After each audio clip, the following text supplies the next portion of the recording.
Hello and welcome to our Analytical Foodies bite-sized webinar series. This series will provide hints and tips to help you be successful with your multi-residue analyses. My name is Emer McCall and I'm a Principal Market Development Manager here at Waters Corporation. The topic of this episode will look at implementing some procedures into everyday MS operation to better monitor and manage the systems on an ongoing basis. Across the Xevo family of mass spectrometers, a number of functions and tools are included complementarily, which when used routinely can lead to reduced on-schedule downtime, system maintenance, and overall improved laboratory workflow efficiency. As mass spectrometry operators, we understand the number of components in an MS hyphenated with a liquid chromatography system can be vast.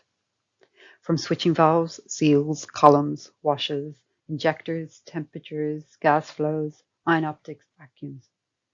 And in running multi-residue methods, we may become overwhelmed with so much data, too much information to sometimes see the root cause of an issue. So when we begin to see reduced response from an analyte, for example, troubleshooting the system can be time and labor intensive. However, when collected and used correctly, our data can be powerful.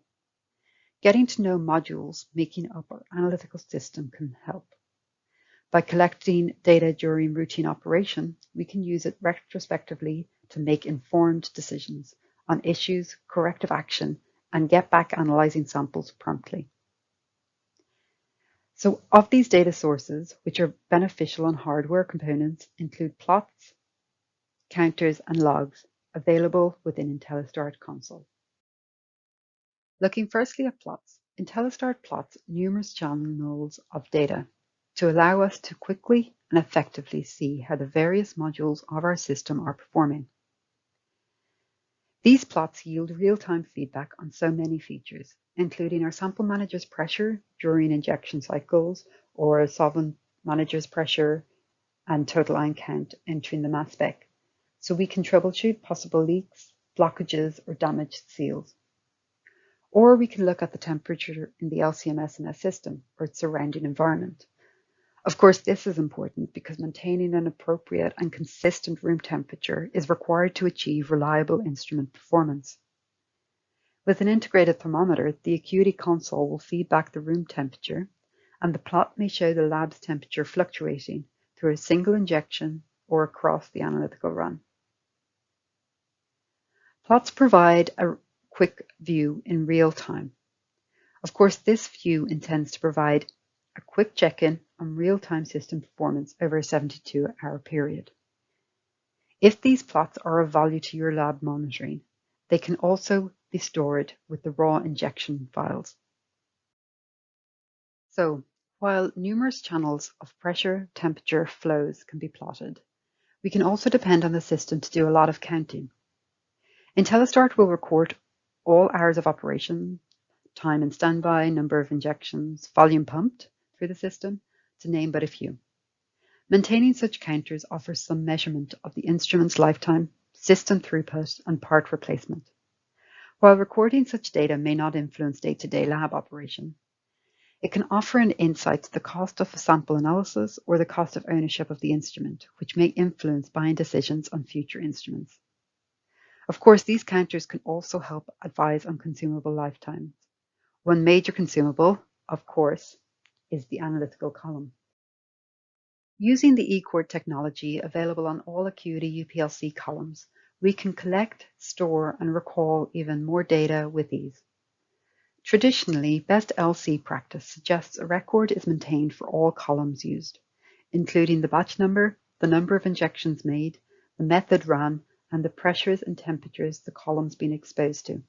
Of course, if we do this manually, we should record a daily entry.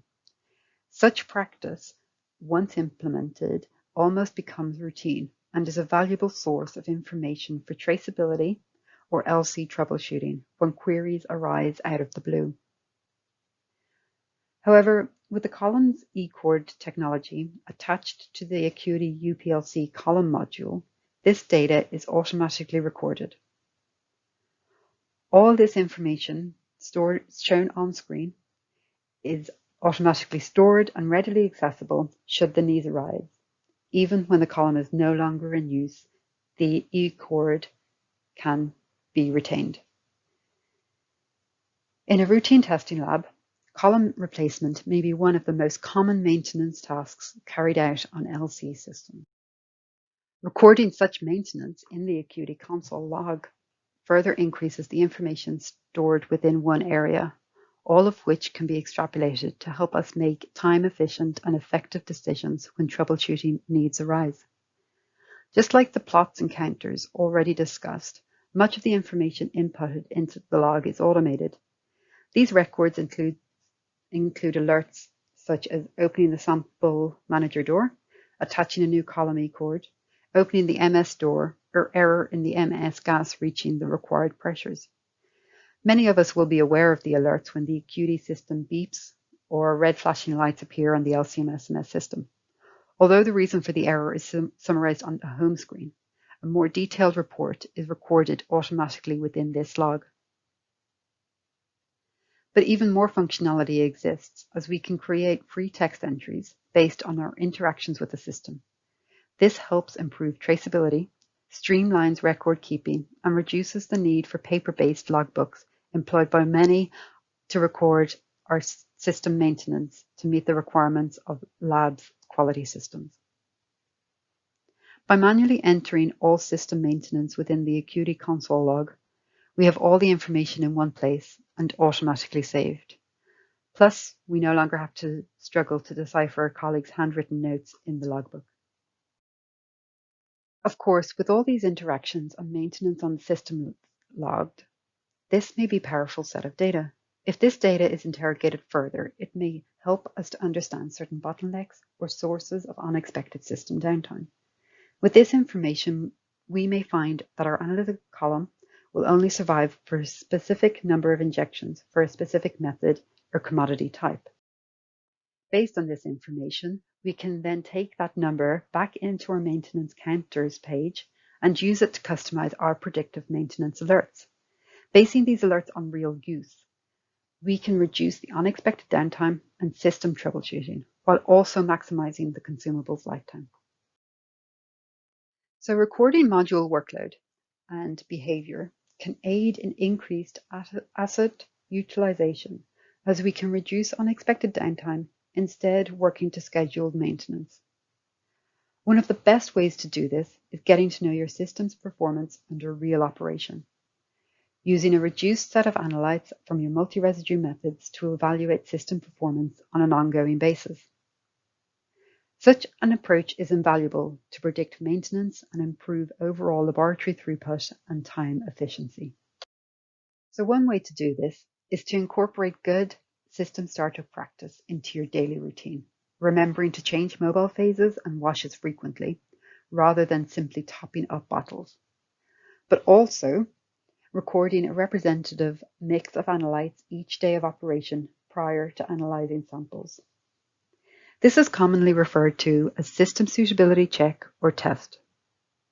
The easiest way is to run a low to mid-level standard from the batch to be analyzed, keeping the concentration and matrix consistent day to day, year to year, and targeting a selection of analytes known to be challenging or representative for the entire analytical run.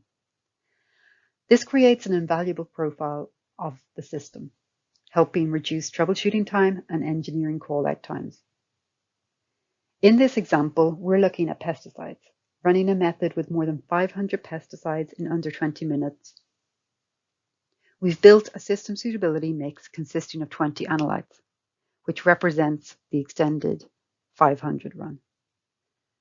The analytes have been selected to cover the entire range of polarities, and thus the full LC gradient.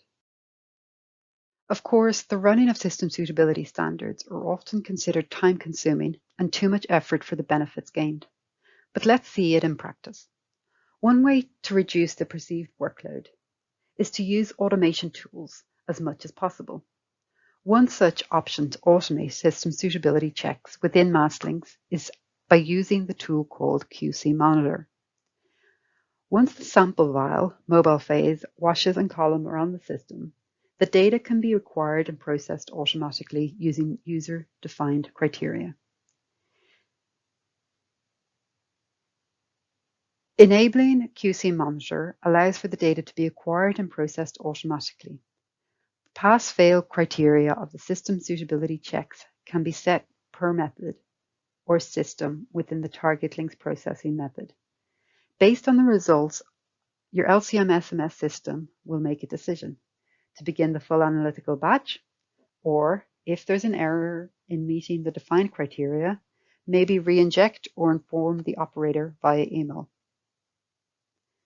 This tool has the added advantage of use during your analytical batch, where it will continue to process and interrogate all QC labeled injections dispersed throughout your run. This allows confidence in data quality as your batch progresses, without having to return to your system and look at the data.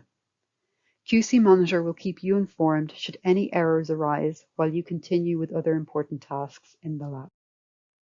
One of the benefits of QC Monitor is the automation of data processing and decision-making to minimize interactions with the system or idle system time while it waits for an available scientist to view data. However, in some instances, interacting with the results is required and further review of the results is possible, depending on your preference and requirements of your lab's quality system. Ongoing system suitability data can be plotted in TrendPlot in a number of ways. The most common, of course, is the Shewhart control chart, as we can see here on screen, where the average response and standard deviation are calculated automatically within TrendPlot. This allows for the warning at 2 times the standard deviation and the action limits at 3 times the standard deviation to adjust relative to the injections plotted. This data obtained from the system suitability standard offers good reassurance of the system's ongoing performance. But what happens when our plotted data falls outside the action limit? Before we jump into cleaning the mass spec sampling cone, could an error be elsewhere? Well, if we go back to the chromatographic data and interrogate our 20 peaks a little bit more, we may quickly and confidently identify the issue. In setting up our system suitability method in QC Monitor, we've used the same time-windowed MRM acquisition method and LC gradient method used in the routine pesticide method. Of course, our processing method only targets the 20 analytes of interest actually spiked into the standard. So what could this standard tell us about the system when the ongoing control chart is telling us there's an issue? Quite a lot, in fact, when we compare against a reference to the expected chromatographic performance. So in example 1, we notice that more than half of our peaks are missing. The time-windowed acquisition ranges have cut out a number of analytes, yet our early eluting compounds seem to be okay. And if we overlay our gradient profile, maybe we can see a little clearer. So as our LC gradient increases in organic strength, we notice our peaks begin to shift. This points to the LC, and we can start asking some questions. Have we prepared our mobile phase B correctly? Is the LC line in the correct bottle? Is there air trapped in the line? Is there a leak on the solvent manager valve for pump B? There's still a number of reasons to troubleshoot, but looking at the peaks, we can at least narrow down the source of the issue, ruling out the standard and the mass spectrometer. However, by going back to our IntelliStart console, we can begin working through the troubleshooting, including priming all lines to clear any air bubbles, or looking at the real-time readbacks from our pump B's in the plots. This will quickly show any issues in maintaining pressure. Of course, the behavior of early eluting compounds can also provide good intelligence into the system's performance. Here we see the first eluting analyte, methimidofos, which is prone to peak splitting if not focused onto our column correctly. This may be due to the incorrect sample diluent being used. How many times have we picked up the wrong vial, the wrong Duran, or the wrong pipette when preparing our samples? Of course, it could also point to an issue on the system, again within the LC system, perhaps a small leak at the injector or a loose connection throughout the chromatographic system is present. Considering what, if any, maintenance was carried out recently will help us narrow down the source of the void. Maybe, for an example, a new guard column has been placed on. If so, it's worth disconnecting and reconnecting the guard and column to ensure the ferrule creates a sealed union. Small voids in the system will increase the dead volume, which will be most pronounced on the early eluting analytes in the form of fronting, or as we see here, splitting peaks. Within this mix, we also have the isomeric pair, terbutylazine and sibutylazine, which we've discussed in another bite-sized episode on column selectivity. By targeting this isomeric pair in our system suitability standard, we can check the column performance, ensuring the expected baseline separation is achieved. As we begin to see peak tailing across our analytes, especially reduced selectivity for the isomeric pair, we know it's time to carry out maintenance on or replace the column on the system. So it's very beneficial to ensure the system suitability mix is representative of the method scope of analytes. This allows for informed inferences and actions to be taken prior to extended analytical runs of batches, so we can save time, money, energy, and patience, all to be used more effectively across the many other tasks to be carried out in a busy laboratory. Hopefully, with the handful of examples just discussed and tools to aid in automation, the worthwhile benefits in running ongoing method-specific suitability checks are evident. Thanks for viewing this episode. More episodes in the Analytical Foodies bite-sized webinar series are available on waters.com.